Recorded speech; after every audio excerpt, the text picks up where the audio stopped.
This is news that is hitting Canadian auto workers very hard. We know Stellantis did have those plans to create the Jeep Compass out of that assembly plant in Brampton, Ontario. And now news that is leaving Ontario and going instead south of the border. And that's going to lead to a direct impact to 3,000 Canadian jobs. Now, Stellantis did release a statement after announcing this, talking about the impact on the growth of the company. In part, it said this investment to the U.S., the single largest in the company's history, will drive our growth, strengthen our manufacturing footprint, and bring more American jobs to the states we call home. Prime Minister Mark Carney has also reacted to this news, saying the change in production to Illinois are a direct consequence of the trade war and these tariffs on the Canadian auto sector. The union, specifically Unifor, and its president, Lana Payne, strong language after hearing this news, saying that the Canadian auto workers are being sacrificed on the Trump altar. We have been pressuring governments since the start of the year when Donald Trump basically launched this trade war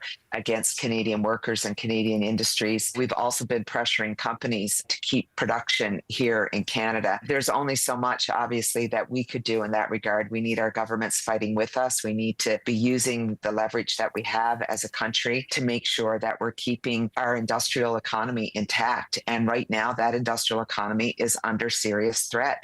And ground zero for it is at Brampton. We've also heard from Ontario's Premier Doug Ford, who says that Stellantis has a duty to protect its commitment to auto workers here in Canada, saying no provincial funding will be given until we receive clear assurances on when the plant will restart operations and meet that commitment. Meanwhile, the Mayor of Brampton, Patrick Brown, says there needs to be a coordinated national strategy and stronger federal supports for workers. We know that this plant here in Brampton, it actually shut down at the beginning of 2024. They were trying to retool and remodernize ahead of the production of this new Jeep Compass, but then that paused in February as the trade war began. Stellantis does say that Canada still has a big role in the company. They say it's working with the federal government for plans specifically for that Brampton assembly plant, but it is not clear what those plans are, what that will mean for these 3,000 workers, and when they could possibly get some news. They've now been left in this situation where their future is just unclear.